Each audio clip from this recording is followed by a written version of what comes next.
out.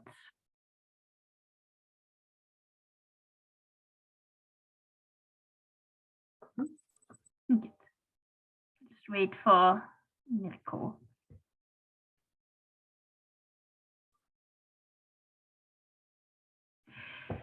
Hi, Mirko. We're just about to start. Two things. One is we are recording, so please let us know if we have a problem. And secondly, if anybody doesn't speak English, do you understand English, Mirko?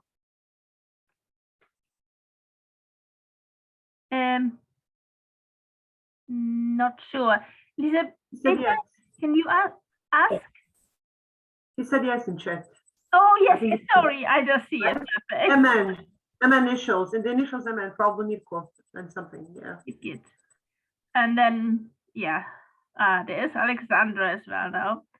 And yeah, last one before I start, Alexandra, are you okay understanding English? Yes, Good. I can understand. Yes. Great, thank you. Let's start then. So, okay. I'm Almut. We are from Biofuel Watch. We are co-organizing, co-hosting this webinar with Earth Thrive. Now, Zoe, who is here, wanted to say a few words at the beginning, but Zoe is not feeling well. So I'm going to read them out for you, what Zoe was going to say. Oops. So Zoe said, we have gathered here tonight to talk about the ecocide of the cutting down of trees for forest biomass, which, as we will hear, is neither green nor renewable, and in the process kills rich life-giving ecosystems, and trashes the climate as well. Quite the contrary to the claims the industry would have you believe. The trees and forests have an intrinsic right to life, to exist, to thrive and evolve naturally, and cutting them down to burn them into smoke is going against that right and the rights of all life that calls those forests their home. So that is from Zoe introduction. Now, very, very good. So what we'll do is there'll be several of us giving short presentations. I will start, and then I will hand over to Martin, Lina, Natasha, and Vlatka, who will introduce themselves before they speak, and then we will have a little bit of time for questions and answers and discussion. Now I'm going to start presenting now, and there is one thing to the other people who are co-hosts. If you see anybody in the waiting room, please let them in, because I cannot do that when I'm presenting. Okay, so let me start with an overview of biomass in Europe. Okay, slide.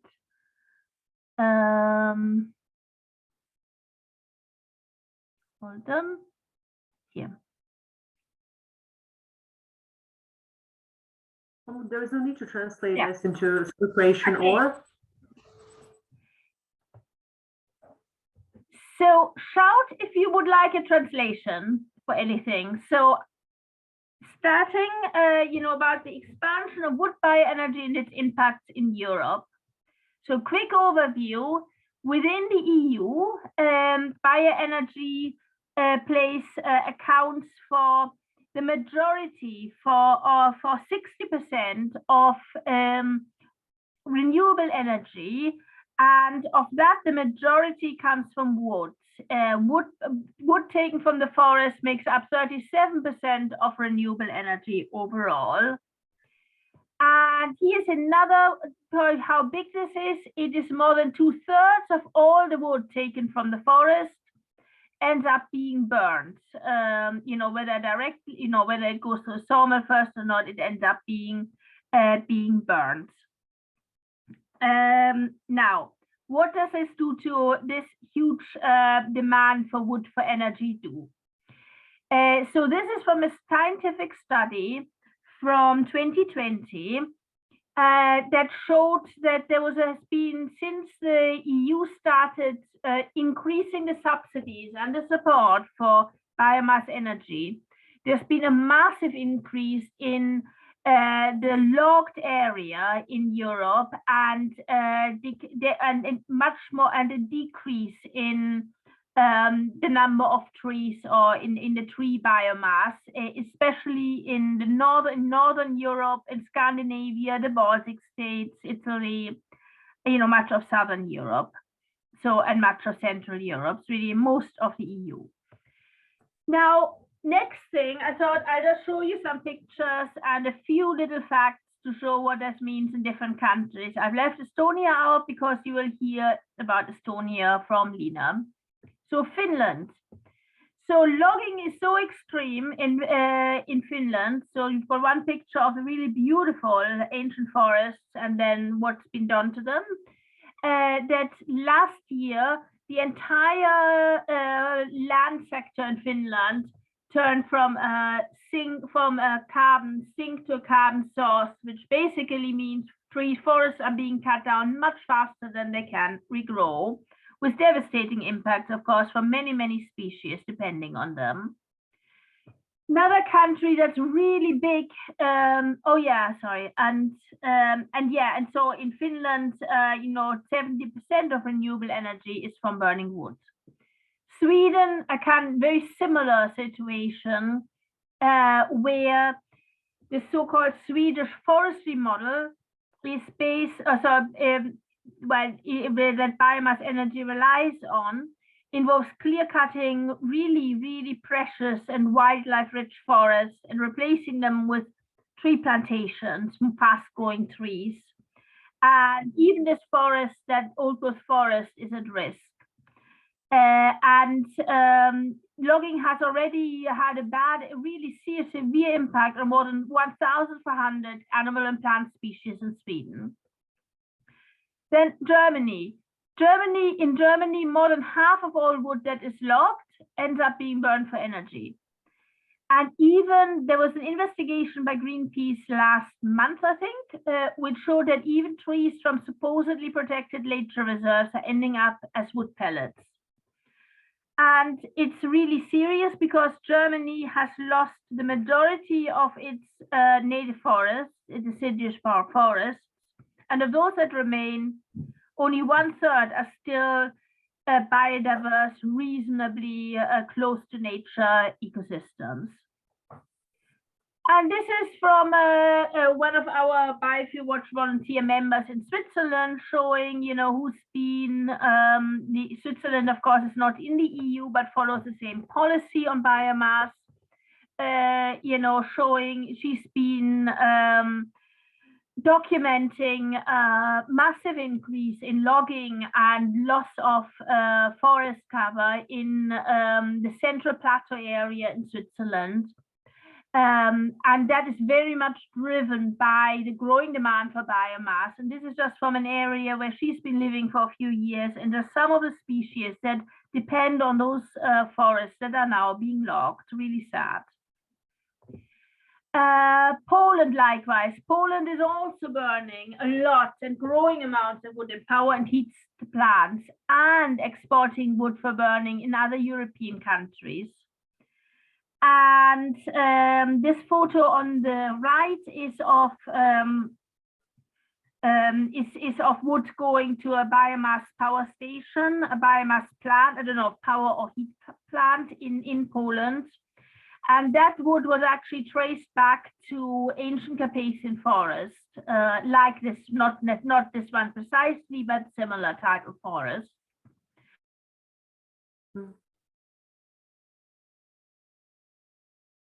So Alice, it looks like you're back, but your presentation is gone.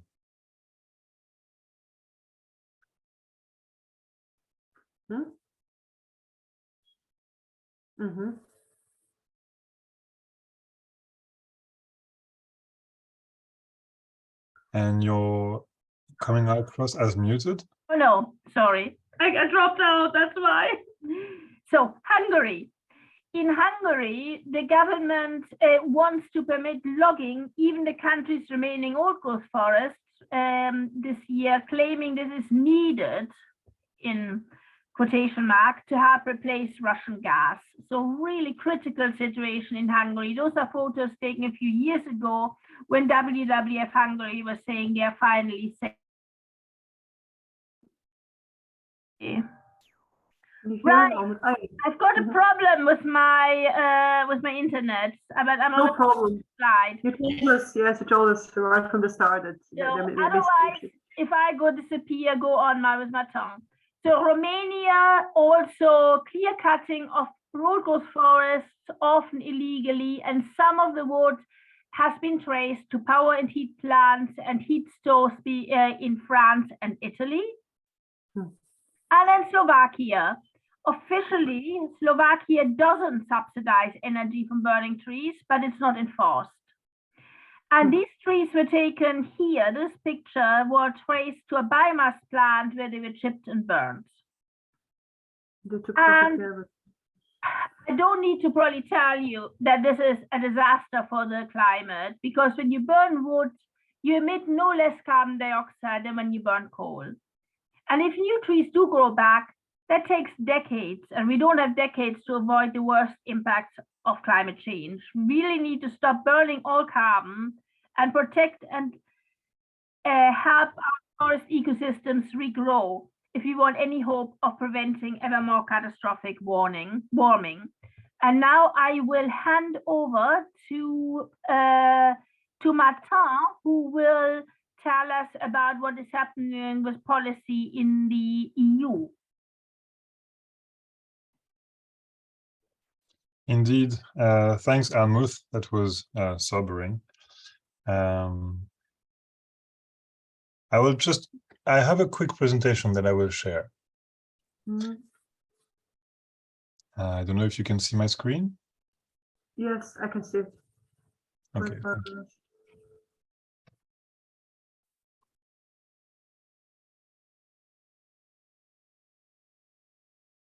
All good? It's good. Yeah, because as Almuth pointed out, there is this practice of burning biomass for energy because it is considered as a renewable energy. And that has a lot to do with incentives set up by the European Union's renewable energy policy. So it's bad enough that people are, cutting forests, but the particular problem coming from the EU is that it enables member states to incentivize the practice. I make the distinction between the practice, the uses, and the incentives that are coming from policy, because that's very, very important. So the particular piece of legislation that is providing member states with incentives to, reward energy companies for burning wood, with subsidies, for example, or by considering that the CO2 emissions that Helmut mentioned that occur when you burn wood, they are considered as zero. Of course, it's not true, but it's because of an accounting problem that I will spare you the details of. Perhaps we can keep that for later. But you have to know that this piece of legislation called the Renewable Energy Directive is being revised as we speak. And importantly, last week, the European Parliament voted its opinion on this revision. We are somewhere 2/3 in the process, because now the European Parliament, the member states, and the European Commission are going to negotiate, the three of them, to reach a final version of that revision. And so we will have the final version of that revised legislation at the beginning of 2023, probably. So now is a good moment actually to talk about this, because I will sort of give you an overview of what has happened. I might start with the good news in a way, that this practice of forest biomass burning has now become a political issue. And that was not the case before. So apparently, so I'm at the EU level. So that's important to notice. I forgot to introduce myself, sorry. I am Martin Pigeon, I'm French and Belgian. I live in Brussels, and I've been working with an NGO for 1.5 years now called Fern, which defends forest and the rights of people depending on them. And so Fern is a sort of interface between the European institutions and NGO on the ground defending forest. And so we try to, have EU institutions listen to what's going on, and then we try to explain to NGOs on the ground like yourselves or activists what's brewing in EU policy pertaining to forests. So our position, which is not only ours, it's the position of a broad coalition of NGOs, including some of you. I don't need to spend too much time explaining it, I suppose, but we want essentially that the incentives for burning forest biomass are ended, to summarize. So last December 21, forgotten the exact moment. Sorry, my mind is a bit fried. The European Commission proposed its initial version for the revision, and its proposal was absolutely insufficient. But it did something that was new, which was to at least acknowledge that, okay, they are aware that they are a problem, but in terms of the details, in terms of the actual remedies that they were proposing, those were absolutely insufficient. And I'm happy to answer questions, but I'll be quite fast about this. Last week now, what the European Parliament proposed is more ambitious. They proposed that there is an end to direct and indirect subsidies rewarding energy obtained from burning primary woody biomass. Primary woody biomass is more or less equivalent to forest biomass, except that it's unprocessed wood from all trees, regardless of where they come from. Now, this is the normal definition. The problem is that this is a policy process, and so I will get back to this, but there's a lot of issues with that definition. The second thing that they proposed is that there is a cap on the targets of this. So I told you at the beginning that the EU is setting renewable energy targets for member states, and Almuth told you at the beginning that unfortunately a majority of that renewable energy comes from bioenergy, is burning plant matter essentially, and most of that is wood. And the problem is that member states, so the national governments, they have legally binding targets. They have to increase over time the proportion of renewable energy in their overall energy mix. And that's very bad for us because it means that it's because most of that today comes from wood. It means that they are very, very reluctant to stop the incentives at the EU level. But so what the Parliament has proposed is that the share of primary woody biomass, so essentially unprocessed wood, that member states can declare to reach their legal targets for renewable energy, that this share is capped at current levels. In current levels, exactly, it's the mean share for the past 5 years, so between 2017 and this year. This year, of course, is going to be probably the highest ever recorded because of everything that's happening in the energy sector and the crazy energy prices. I'm sure you're all aware of that. And that's and they have agreed in principle to propose that this share would eventually go down, but by how much, how fast? It's very, very vague. Something that they have kept, and that is important from the European Commission's proposal, is that the wood that comes from primary and old growth forest, as well as from wetlands, would no longer count either. So that would be, you couldn't get the red incentive, so either subsidies on the other things, and you cannot count it as part of your renewable energy. But so there's two big issues though with that proposition. The first one, I mentioned it, is that even if you cap it at current levels, Helmut has shown very clearly that these levels are excessive, are unsustainable, and so that's not good. I mean, it's an improvement compared to the existing situation, because as we speak today, there is no cap, there is nothing. The sky is the limit. You can burn all the forest of the world in the EU. That would still count as renewable energy. You can still subsidize it. You can still count its emission as zero, etc. So it's really, really terrible. So at least in principle, this proposal, by the European Parliament is very important, because it's the first time it happens, essentially, that in EU bioenergy policy, an EU institution sends that sort of signal. That's all we can say. But then, of course, when you look into the details, things are not that clear. And I will show you the definition of primary woody biomass that is today in the proposal of the European Parliament. The first paragraph that you see here, if you follow my pointers, that's the existing. That's the normal definition, so to speak. So you can see it comprises all wood obtained from removals, for example, the quantities removed from forest, etc., etc. And it's quite, it's funny in a way, but it's quite exhaustive. Like, it really goes at length to specify that really primary woody biomass is all sorts of wood that come out of the forest. But then you have the second paragraph, and the second paragraph is essentially the outcome of a political negotiation. And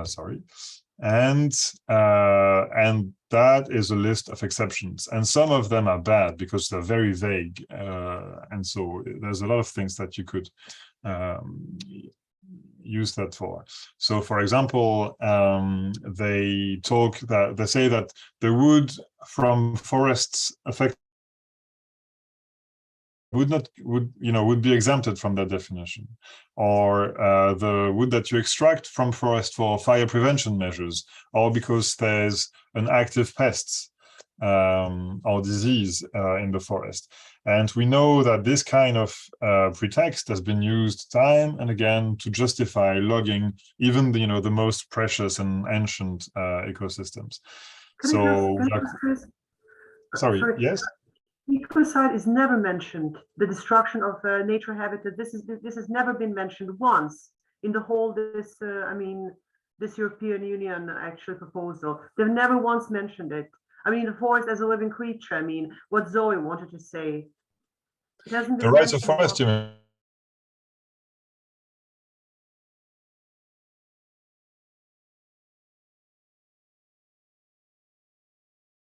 Is an energy legislation.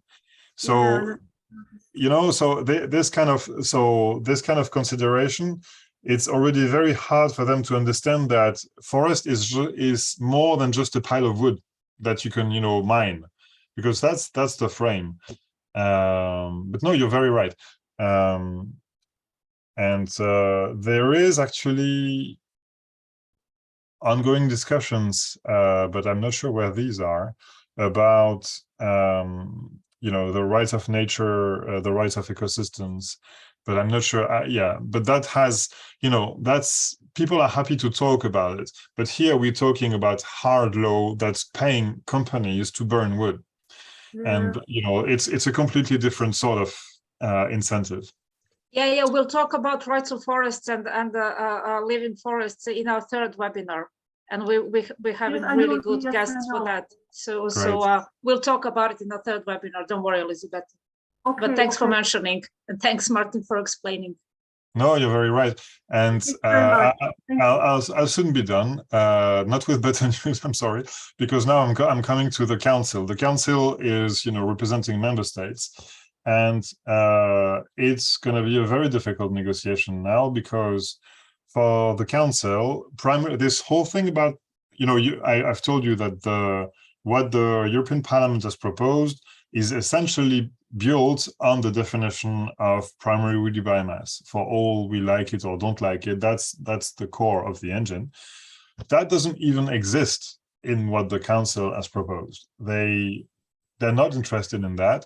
What they have proposed is weaker than the Commission's legislative proposal in many ways. And you have to see that there is a parallel accelerated process now because of the of Russia's aggression on Ukraine and the war and the energy crisis and stuff. So they want to go very, very, very, very fast and to increase the incentives for boosting renewables as fast as they can. And so they have created a new piece of legislation, which is called a Repower EU. That is a sort of amendment to the RED. And they want to fast track this.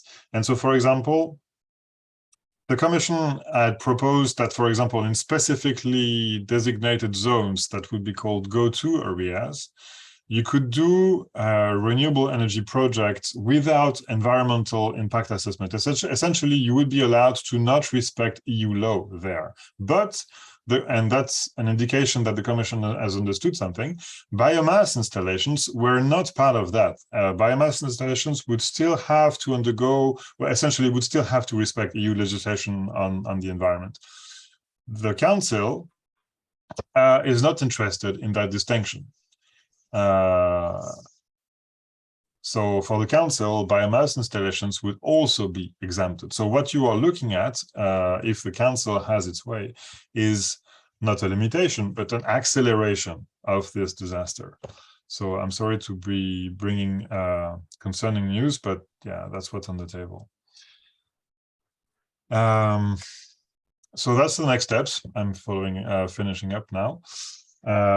So now, as I mentioned earlier, the three institutions are going to go on a trilogue negotiation under the Czech presidency, and that's important because the country that has the presidency, in this case the Czech, has quite a lot of power. I don't know if you have contacts with the Czech government, you never know. But if that's the case, now is the time to use them and tell them, that they should defend forests. Anyway, so that will lead us to the final revision of that legislation, hopefully keeping some of the interesting elements that have been proposed by the parliaments. Hopefully, we're going to fight for it in any case. But we'll see. I mean, yeah. And then member states will have 1 year, which is shorter than usual, to transpose. That means to bring this directive into national legislation, because, and that's a sort of word of hope, if you will, this directive allows member states to give all these incentives, but it doesn't force them to. And so member states have the choice to not reward to energy companies burning wood. They are allowed actually to not give any of these incentives. That's entirely their choice. So it means that you could convince 1 or 2 or more member states to do that. For example, the Netherlands, interestingly, has already decided something like this very recently, just before the summer. They decided that they would no longer give subsidies to biomass installations, and after 27, I think, because they have to respect the ongoing contracts. So in principle, they're already there, so it's what you have to hope is that the Netherlands is the first good example, and that others are going to follow regardless of what this crazy legislation is saying. I'll stop here.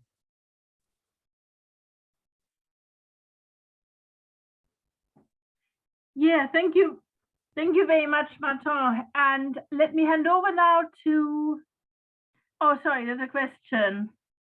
Okay, that's fine. Yeah.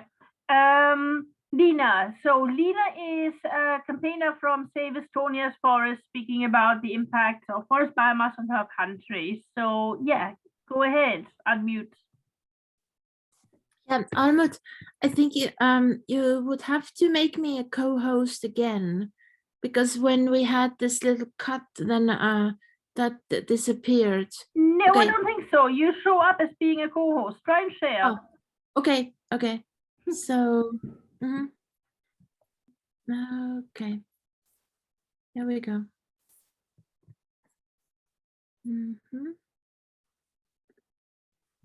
Good. Thank you. Okay, good. So my name is Lina Steinberg. I'm from Estonia, from the northernmost of the 3 Baltic states. And approximately 2.5 years ago, I became a forest activist, or actually I prefer the word forest protector. I have not studied biology. I'm actually an interpreter, a teacher, and guide. But the situation in Estonia, and also in our neighboring country, Latvia, and further down south in Lithuania, is pretty bad. And so people from all different walks of life end up as nature activists or protectors. Great. So, and if you happen to see some kind of advertisements about Estonia, or if you happen to listen to our politicians here and there, you might hear really positive statistics, like saying that more than 50% of our territory is forested, and we only log like 1.5% of our forests, and that 14% is strictly protected, and about 26 is considered to be protected area. But in reality, it's actually not so rosy, the whole situation.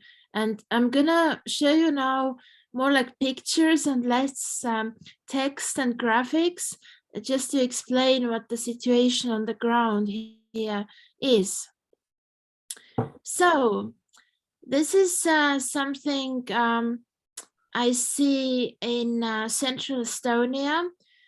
So the picture on the left is taken in my home village, where my family comes from.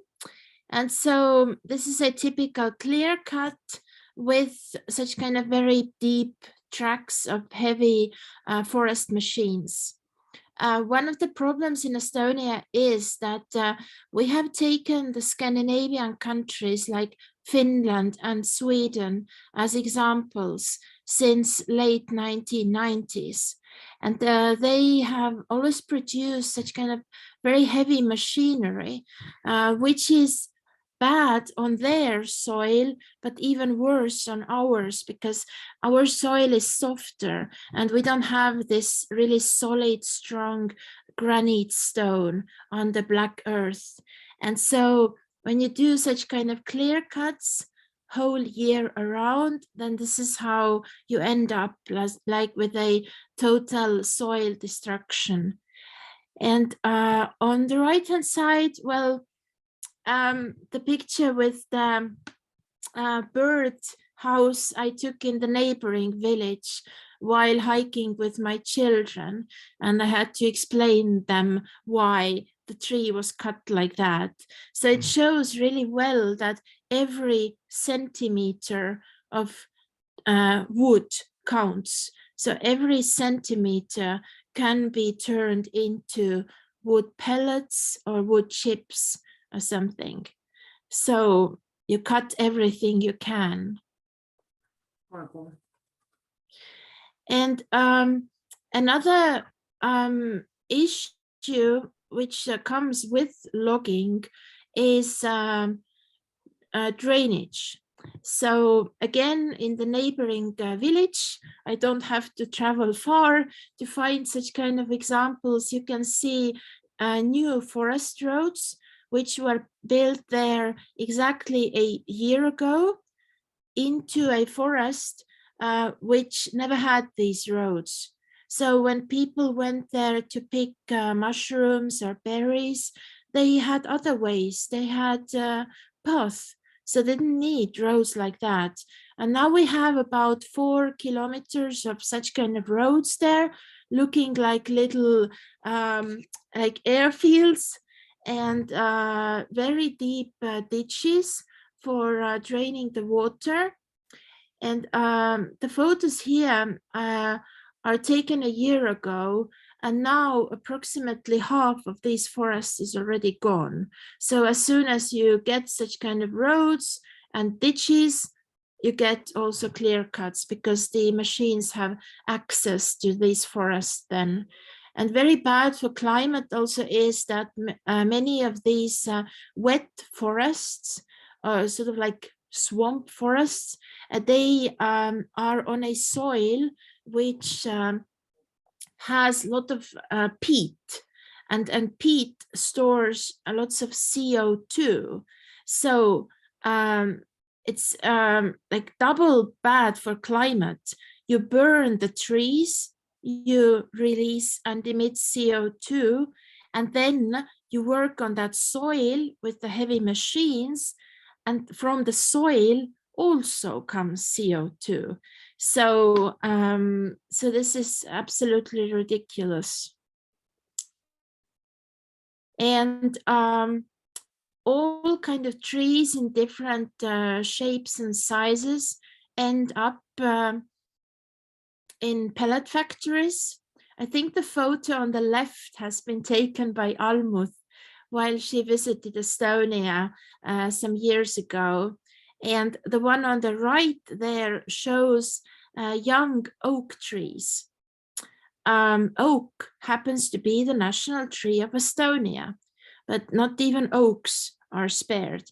And you can see that these are sort of like, I call them teenager oaks, like really, really small oaks could have grown, but they were logged because they are big enough for pellets and wood chips.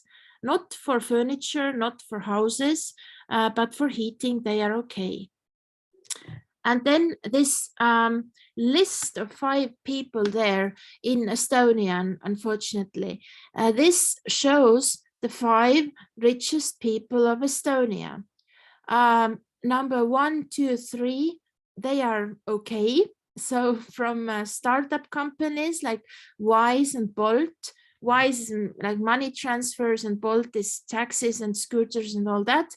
And then on place number 4 and 5, you can see 2 notorious gentlemen from Granul Invest. So Granul Invest, as some of you might know, is the biggest pellet producer in Europe and happens to come from Estonia. We are really sorry for that. Absolutely ashamed and sorry.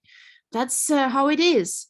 A businessman, Raul Kirjanen, saw his opportunities thanks to the Renewable Energy Directive, which was explained by Martin so well. And thanks to all these subsidies, all this money paid by importing countries like Denmark, Netherlands, also the United Kingdom, he has built up a pellet empire and is in top 5 of the richest people of Estonia. And it's really hard for environmentalists, like starting from the scratch with like zero funding at the beginning, to do awareness raising campaigns against such kind of people and to convince politicians, etc. So if possible, I always say other countries should avoid the situation when businessmen already get so rich and can influence the politics so much. Overall, in Estonia, we have a really low corruption level, and we do have free media. And in my whole life, I have never had the need to bribe anybody to get any services from state. It really is quite transparent and okay most of the time. But then we do have some corruption, and a lot of it is in forestry and all the politics related to forestry and also the management of other natural resources. So this is definitely not okay. And at the same time, different species are trying to survive in our nature. We have quite a rich nature, and we could, in my opinion, earn more money selling, so to say, selling living birds and animals and trees instead of selling dead trees. And here you can see a woodpecker, the great spotted woodpecker, and a tawny owl, the common buzzard. So, and all these birds, as you can see, are using such kind of trees which are considered to be like low quality, low value by timber industry. And then they always say that, oh yeah, you can burn these trees because yeah, you can't use them to make furniture, etc. But well, biodiversity needs them as habitat or food. And well, big animals also try to survive as best as they can. The brown bears are doing quite well at the moment. They are quite flexible. You can say we have almost 1,000 now in Estonia on a territory which is comparable to like Switzerland or Netherlands, a little bit smaller than Slovenia. And we have moose and a couple of hundred wolves also. And well, deer and fox and all the others as well. And some rare birds here. Golden eagles, capercaillies, and Ural owls. So when, for example, tourists come to Estonia who would like to like hike in nature and do bird watching, they are really interested in species which live in old forests, which are non-existent in many West European countries. And these forests are also threatened now by this biomass industry. So, and if we can't stop it, then at the end it will be so that we have logged most of the old forests outside of strictly protected areas, and we have less birds and animals and other species to show as like a nature tourism product, and we also don't have the forests anymore. And so we are trying to avoid that and doing the best we can.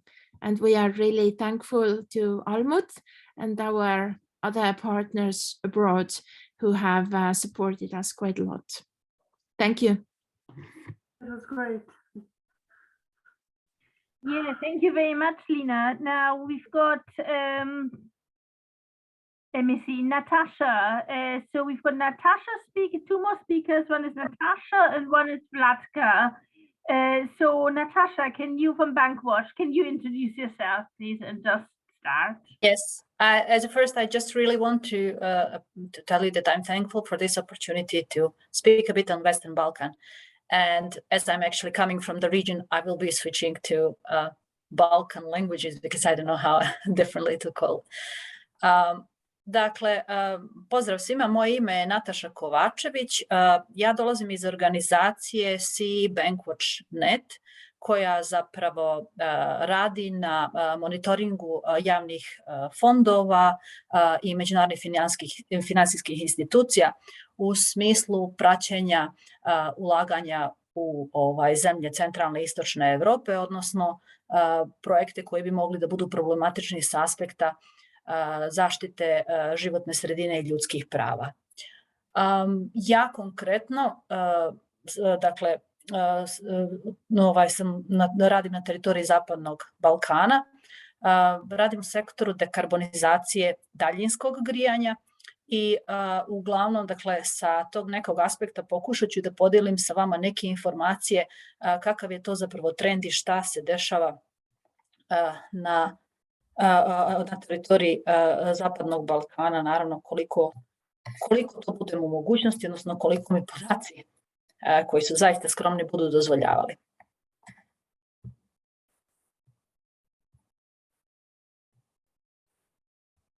Nadam se da vidite prezentaciju.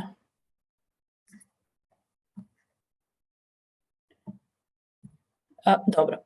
Dakle, prvo nešto bih rekla onako ukupno kako izgleda zapravo to grijanje u našim zemljama.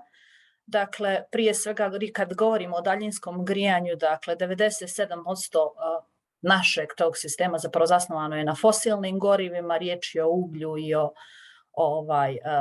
mazutu, gasu u nekom manjoj mjeri, dakle jedan vrlo mali dio je u biomasi, međutim ovo trend je danas značajno drugačiji i on se bukvalno dakle iz mjeseca u mjesec sve više povećava.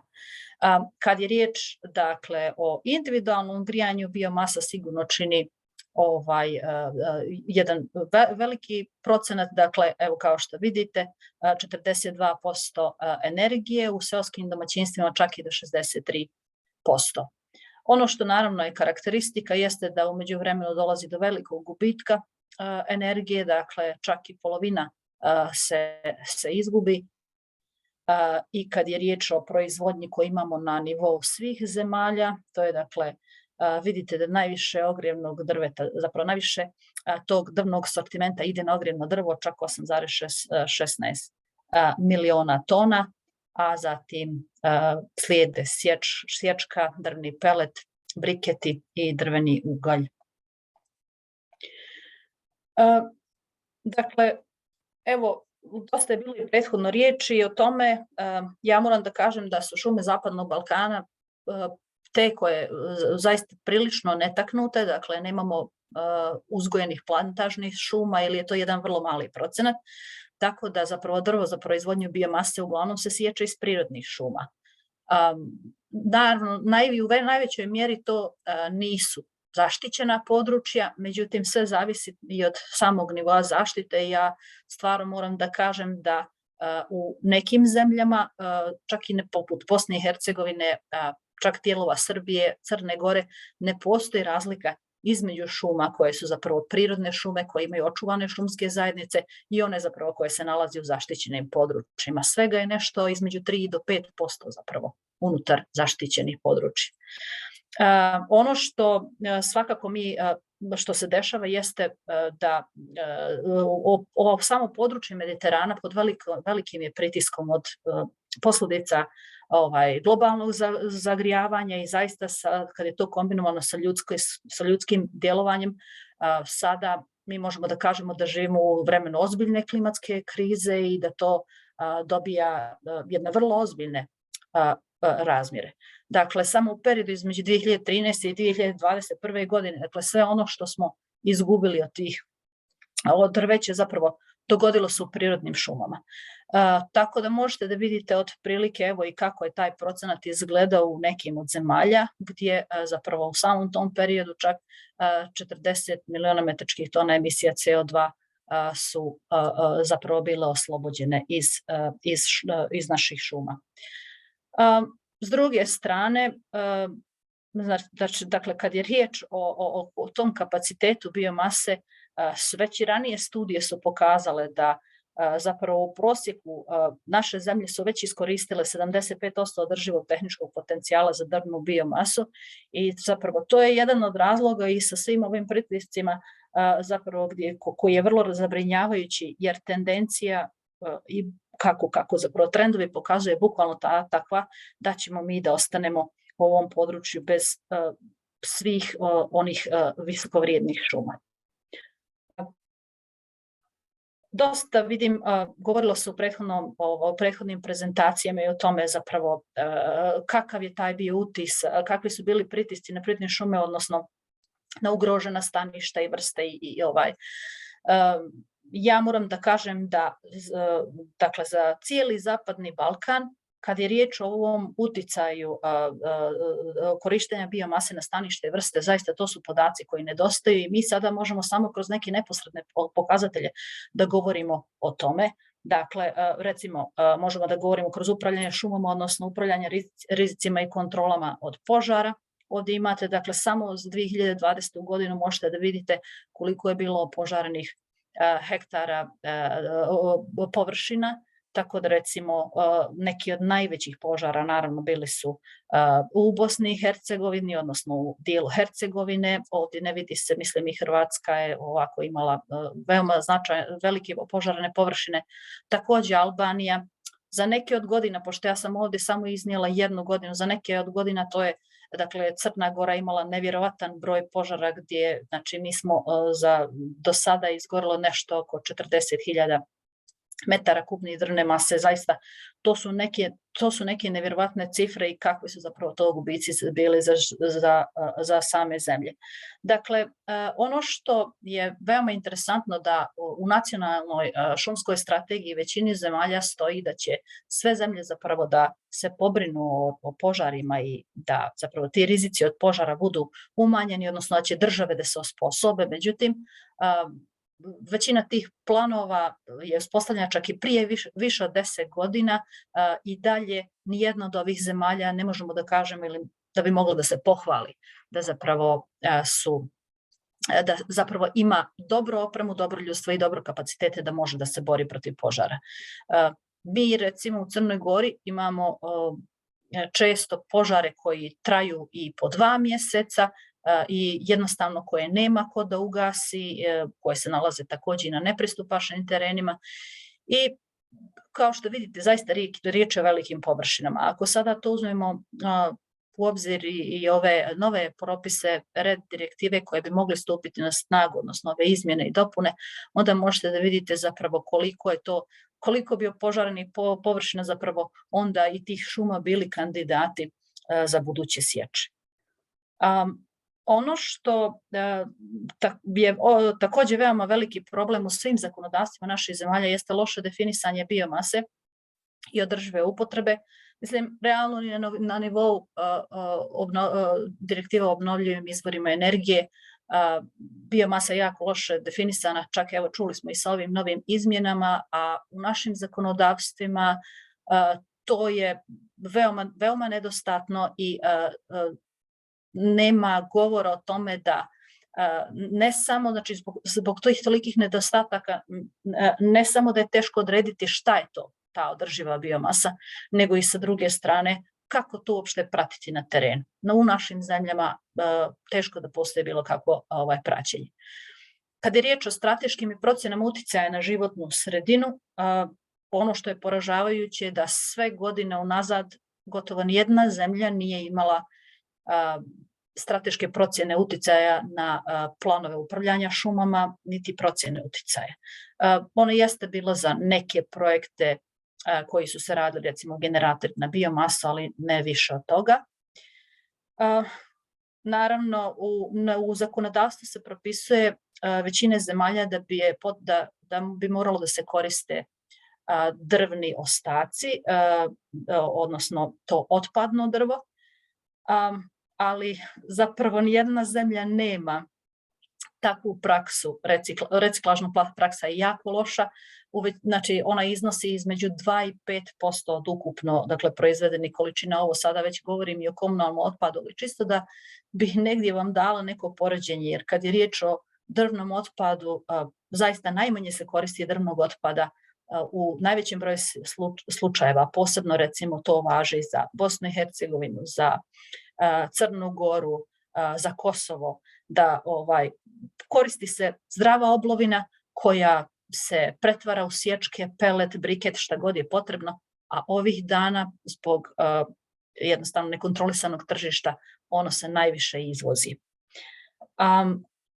Ovdje, dakle, o nelegalnim praksama u šumarstvu također bilo je prije riječi od koleginice iz Estonije. Definitivno imamo jako lošu implementaciju propisa i kaznene politike. Okolnosti su takve da su mito i korupcija široko rasprostranjeni, dakle To je jednostavno utvrđeno i kroz izvještaja Transparency International koji su radili za područje Zapadnog Balkana. Utvrđeno je dugogodišnje djelovanje organizovanih kriminalnih grupa koje su često uvezane sa visokim nivoima vlasti. Dakle, sve zemlje nude mito čuvarima šuma i tako dalje. Neke od zemalja gdje se vide najozbiljnije posljedice, to su dakle Albanija. Dakle, 600 hektara šume je prepušteno komercijalnim kompanijama, recimo, bez obzira na moratorijum, ovo je posljednje godine, i bez obzira na moratorijum koji je zapravo uveden kao zabrana na sječu šuma u Albaniji. Također, u Srbiji prosjek bespravne sječe godišnje je 17.000 hektara, u Crnoj Gori između 2015.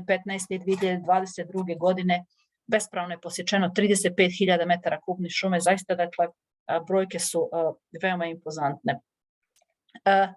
I dakle, vi sada imate ovakvu jednu situaciju i tako veliki pritisak sa jedne strane, dok s druge strane investicije nevjerovatno bujaju, a koje su, dakle, usled svih ovih posljedica, dakle, koje se prelivaju usled iz Evropske unije, usred tih dozvoljenih investicija. Brojne međunarodne finansijske organizacije, evropski fondovi, zatim kreditne institucije ulažu u biomasu, odnosno postrojenja na biomasu koja su vezana za daljinsko grijanje.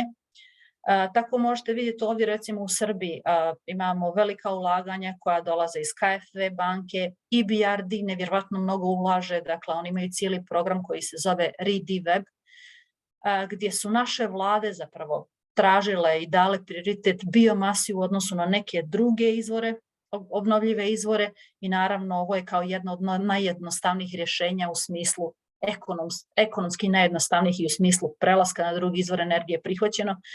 Tako da recimo u 10 opština imamo planirano izgradnju ovih generatora na biomasu. To su Mali Zvornik, Nova Varoš, Novi Pazar, Prijepolje, Bajina Bašta, Valjevo, Priboj, Kladovo i Majdanpek. Sada 2 su završene već, to su u Malom Zvorniku i u Priboju. One su instalisanih snaga 2,5 MW i Priboj 8 MW. I ja moram da vam kažem, prošle sedmice razgovarali smo, imali smo jedan sastanak sa gospodom iz Priboja, iz kompanije za grijanje, koji su zapravo već sada rekli da oni u svom okruženju, odnosno u okolini od 50 km ne mogu da obezbijede dovoljne količine biomase, tako da moraju da idu na teritorije drugih gradova, i to sada već stvarno postaje, dakle, taj kumulativni pritisak se ogleda posebno u Srbiji. Dakle, oni u ovom samo dijelu planiraju 25 MW instalisane snage, što zaista nije malo. S druge strane, ovdje vidite, znači, za Crnu Goru, ja moram da kažem da je EBRD uradio 10 potencijalnih gradova za prebacivanje, dakle, grijanja na biomasu.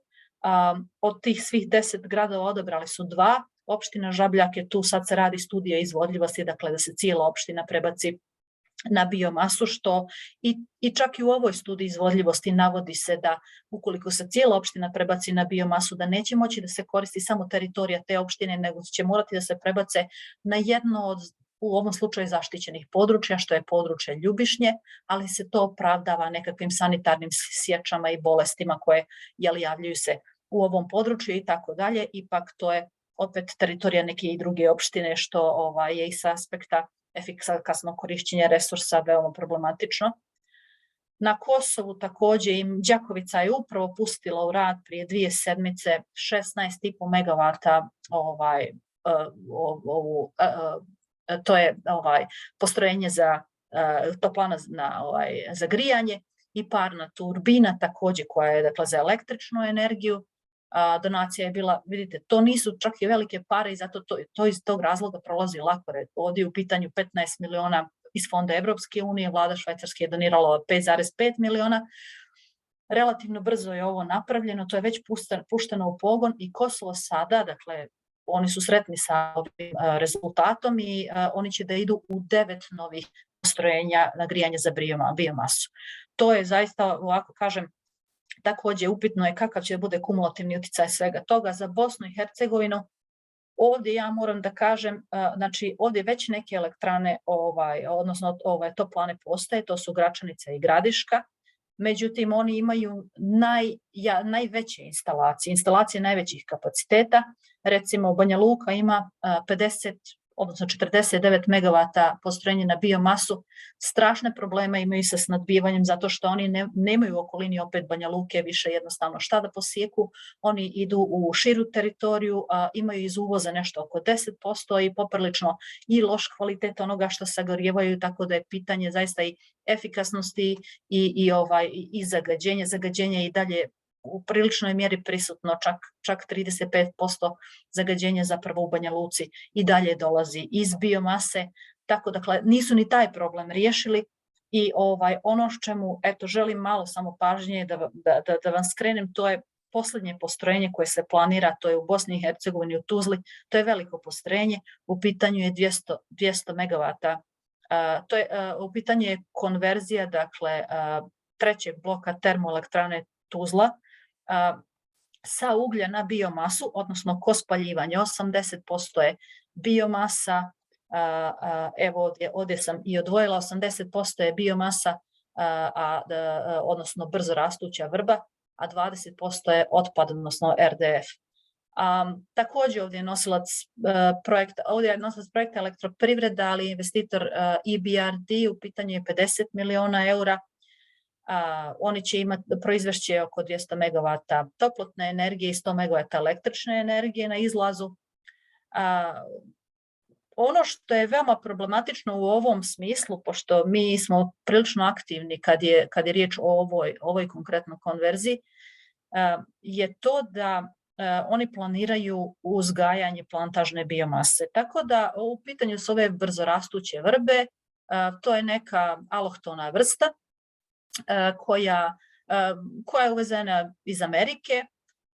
Oni će saditi na nekoliko rudnika, međutim ono što su oni izračunali je da će imati ukupno 1075 hektara.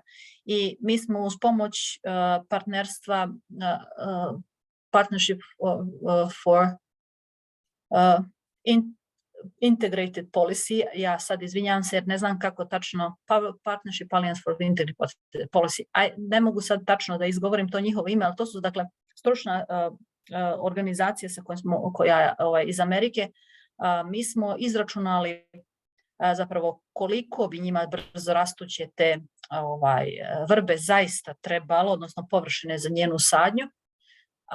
Ispostavilo se da je u pitanju gotovo 6 puta veća površina uz značajnu irigaciju, dodatne izvore energije, i kad smo suočili EBRD sa ovim, oni su onda kazali da će zapravo oni ugovornim odnosom da vežu poljoprivrednike tako da im daju sadnice, a ovi za uzvrat da im zapravo obezbijede tu žetvu biomase. Tako da, dakle, ovo je isto također veoma poražavajuće, zato što Bosna i Hercegovina uvozi 70% hrane, a sada će poljoprivrednici umjesto da proizvode hranu, oni će da proizvode gorivo.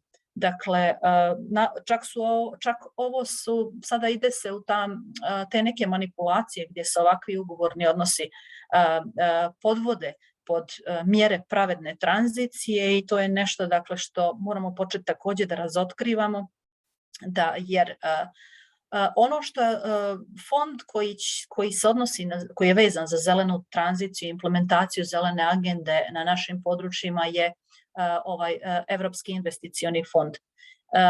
Većina, ja bih rekla, kompanija sada pokušava da zapravo negdje uhvati monopol nad tim sredstvima, nazivajući raznorazne projekte pravednim tranzicijama, zelenim tranzicijama i tako dalje. I mislim da mi definitivno moramo da radimo tome da otkrivamo ovakve odnose. Na kraju ja moram da kažem da smo mi za većinu ne bih rekla za većinu, ali za one gradove koji su najviše zavisni od uglja, poput Tuzle, Pljevalja, sada i za Bitolu, uradili smo zapravo je studija alternativa za dekarbonizaciju sektora grijanja, odnosno kako bi to grijanje trebalo da izgleda, da je zasnovano na obnovljivim izvorima energije, tako da apsolutno isključi biomasu ili u jednom manjem dijelu ostavi biomasu. Dakle, prije svega, dakle, bilo kojim gradovima potrebno je odraditi na vrijeme to mapiranje obnovljivih izvora energije i razvoj održivih rješenja. Dakle, Benkoč ima jednu od pozicija da biomasa nije moguće u onim područjima gdje se prethodno nisu razmotrile održive alternative. I sada, kad je riječ o održivim alternativama, to su dakle izvori u solarnoj energiji, geotermalnoj energiji, energiji vjetra, otpadnoj energiji, gdje pritom ovdje se ne misli na energiju iz otpada, nego otpadnoj koja je već proizvedena u različitim procesima, može biti u industrijama, komercijalnim prostorima i tako dalje, dakle u različitim, ali otpadna energija koja kroz tehnologiju neku može da se stavi u funkciju. I obično kada je riječ o tehnologijama, ove core tehnologije balansiraju se sa upotrebom toplotnih pumpi, energetskih skladišta i drugim tehnologijama. To su prosto tehnologije koje već postoje, posebno u dijelu zapadne Europe, i mi imamo i, da kažem, taj program gdje mi gradonačelnike vodimo i pokazujemo na licu mjesta kako te tehnologije izgledaju, te koje su dokazane i koje već funkcionišu, kako bi se što manje zapravo opredjeljivali za programe koji su na biomasi. I na kraju, naravno, bitan je razvoj i revitalizacija niskotemperaturnih mreža, mjere energetske efikasnosti su nešto što mora da prati dekarbonizaciju sektora grijanja i planove negdje uporedo.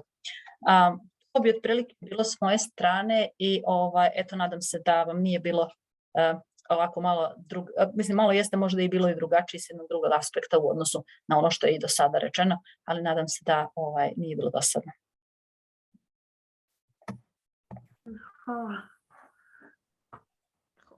Hvala Nataša za ovaj vrlo iscrpan izveštaj i vrlo poražavajući izveštaj, jako zabrinjavajući. Primećujem da ovde među učesnicima ima ljudi koji se baš brinu za razne šume, pogotovo po Srbiji, a sada da ih ne imenujemo, one znaju koje su, kao i naš kolega iz našeg tima. Nadam se da će im ovo biti korisno i iskoristila bi ovu priliku da pozovem da se svi udružimo zajedno, pošto svi imamo iste probleme. Naravno, priroda ne poznaje granice, tako da to što mi imamo granice na Balkanu, to je čista ljudska glupost. Priroda nema granice i da se svi udružimo i da vidimo kako možemo zajednički da se odupremo ovom groznom ekocidu, jer šume su život. Šume su život i trebamo da ih spasemo, i mislim da smo sada stvarno na jednoj tačci i u jednom momentu kada nemamo alternativu nego da se izborimo i za šume.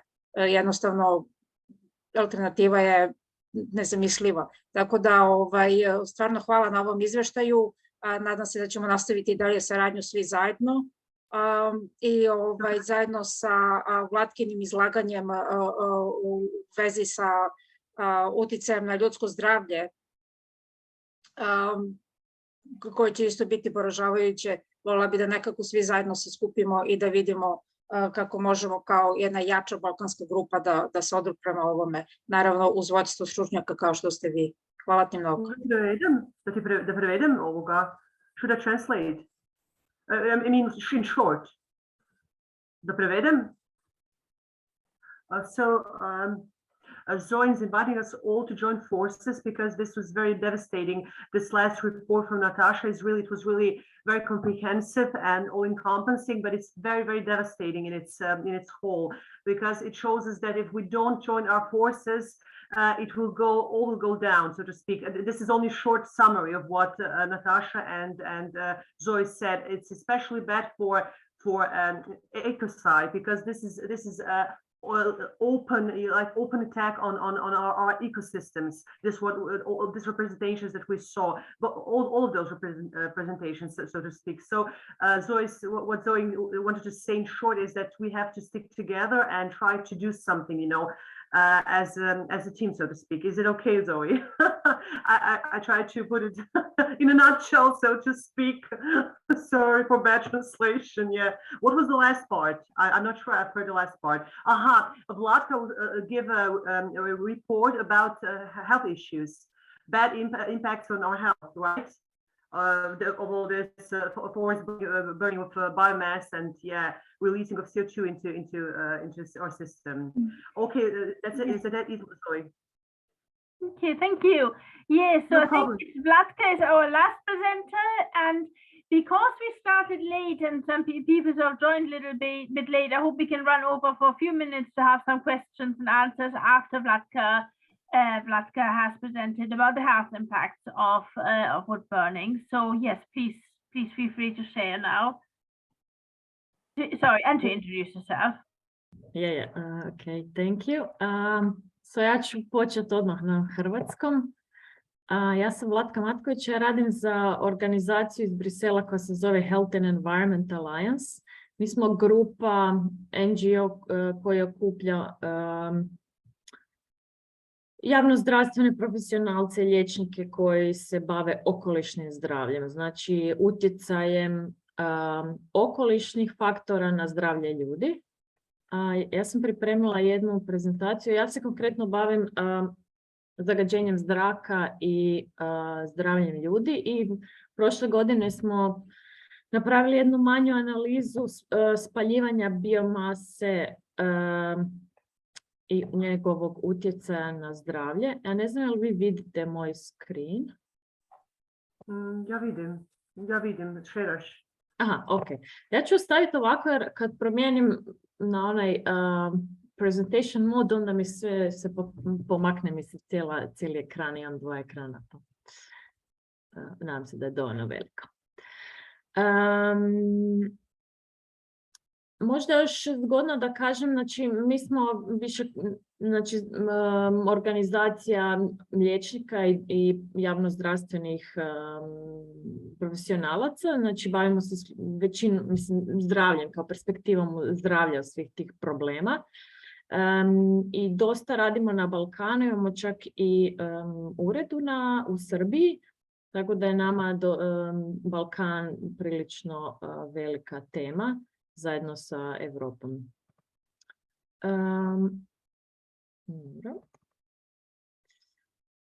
Neke od ovih stvari ste zapravo čuli kroz Natašinu prezentaciju. Korišćenje biomase u Zapadnom Balkanu je prilično velika, čak 42% domaćinstava koristi biomasu. Znači nisu samo ova velika postrojenja koja su centralizirano grijanje ili proizvodnja električne energije, nego postoji korištenje biomase u domaćinstvima, što također naravno utječe i na šume i sječu šuma, ali isto tako možda još više utječe na zagađenje zraka. To je ono što interesira nas kao liječnike, jer je to jako veliki problem. Znači, postoji tu jedan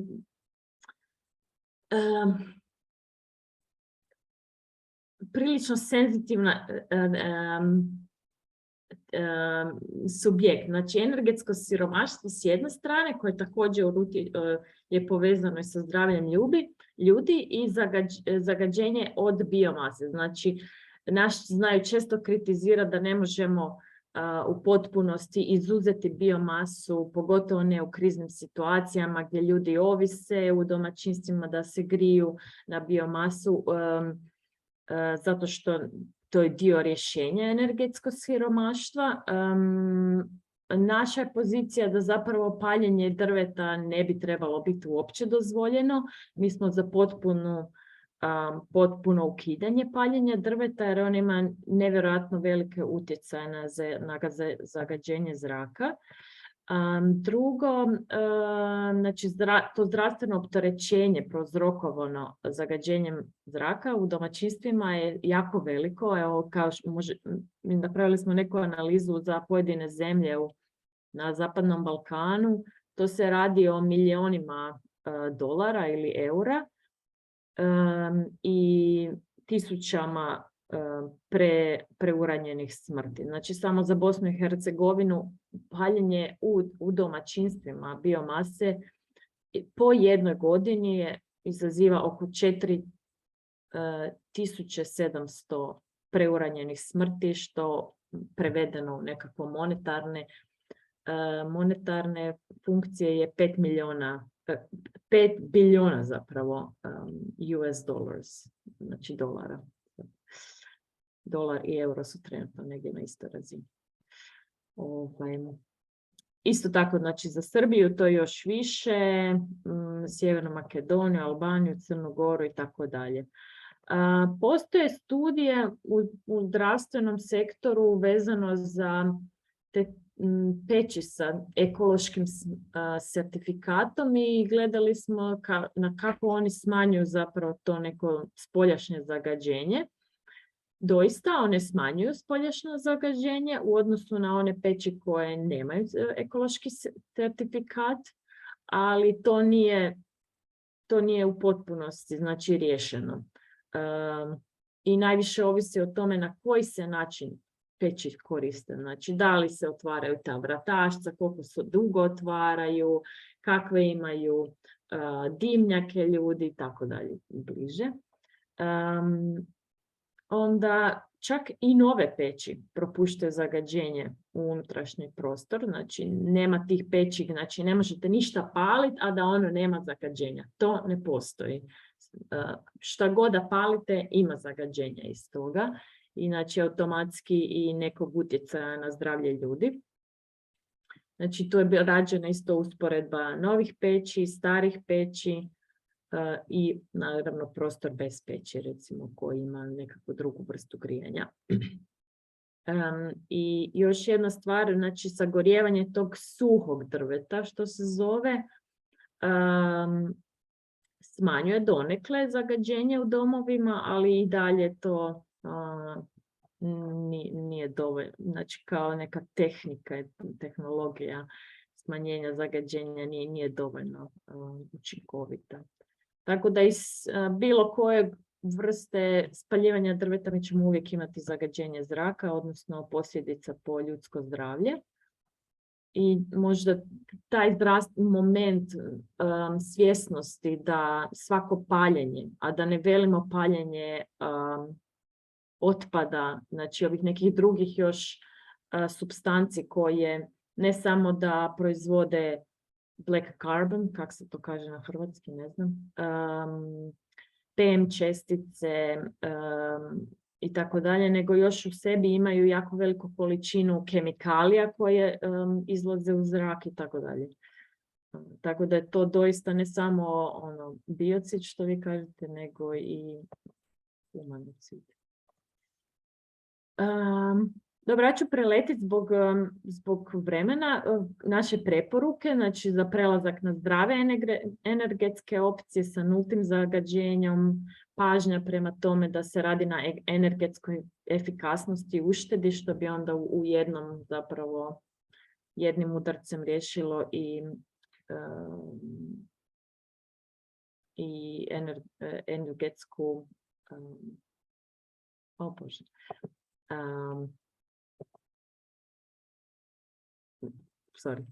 moram se prebaciti s engleskog na hrvatski. I zapravo negdje izbjegavanja ta lažna rješenja koja zapravo i dalje dovode do zagađenja zraka.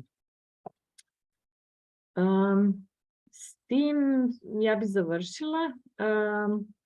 Evo, otvoreni smo za svaku suradnju i za pitanja.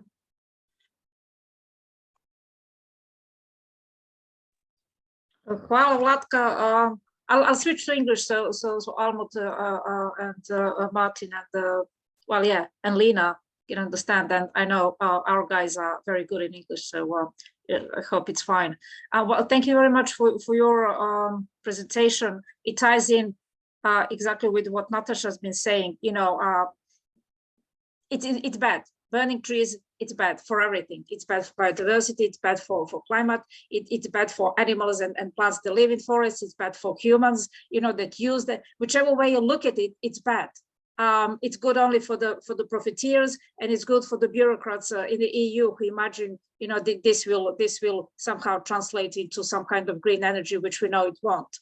But they're only concerned with statistics and numbers, whereas we are concerned here with life, literally. So yeah, definitely, you know, future cooperation with all of us it is on the list, is on the cards. We will share all your contact details on our website. So for everybody else, if they like to get in touch with you individually and directly, or they can go, they can get in touch with you via us, or work with us, cooperate, or whatever is most appropriate for individual people and their work in organizations. Yeah. Thanks. Can I just say, I can also Please do everything to people via Eventbrite. So everybody who's booked can get a copy. Yeah. So, yeah. Sorry, go on, Zoe. I was just summarizing everything and inviting people. We do have a few minutes more because we started late in any case. We have a few minutes for any questions that people may have for our presenters, or if they want to start any kind of discussion or leave their thoughts or anything really. The floor is yours, guys, go for it. In Serbian or in English, doesn't matter, we'll translate. Martin. Martin, you have a question. Go for it. Yes, it's a question to Natasha, actually, because what I gathered from your presentations sounded really interesting and important, but I'm very sorry, but I don't speak or read the language you used, which I won't, I'm not sure which it is. And so if you have an English version of that, or a French version of that, or or a German version of that, I would be most interested. Yeah, it wasn't. I was supposed to translate, but simultaneous translation was impossible because the presentation was going too fast. I couldn't get ahead of it. I'm very sorry. I missed that. I hope somebody used that. But yeah, I didn't realize. No, I was supposed to translate, but somehow I got lost and I wasn't sure when to start or if I was to translate, because Almut mentioned that she's about to translate the text and then post it to us, right, Almut? Yes, so I will, if we get all the presentations in PowerPoint, I can, I just run them to Google Translate. Yeah, no, we couldn't do translation and we thought, because everybody here understood English, we thought, let's not do simultaneous, which would have been hard work for Elisabetta. Yeah. Sure. But yes, we'll have all the presentations both in English and the local languages. So for you guys to understand the Balkan ones, and for our participants to understand English ones. So they'll be translated both ways. So you'll all be able to understand each other. No, that's fine. Interpretation and translation is the language of Europe, as someone said. So there you go. Anyone else? Any other questions or comments? Lena. Is it a question or you just agree with? Oh, she's disagreeing. Okay. Yeah, it was shocking. All those presentations were really, really heartbreaking. They're really shocking. It's worse than I thought, because I'm not an expert in this field. And it's even worse than I thought. All those legislations which are supposed to make it better are actually selling it, so to speak, to rich companies. They're greenwashing. It's a real term, and it can be used here. It's greenwashing, actually. The forests are being cut down, as we speak.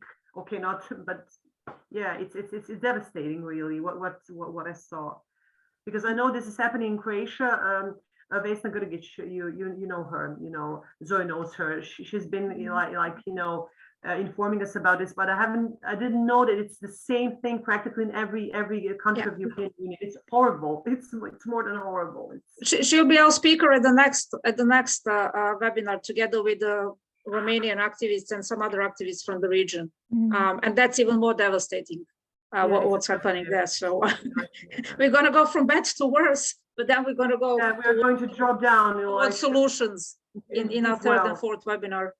Yeah. So hopefully we end up on the positive. Anyway, any questions or thoughts or comments?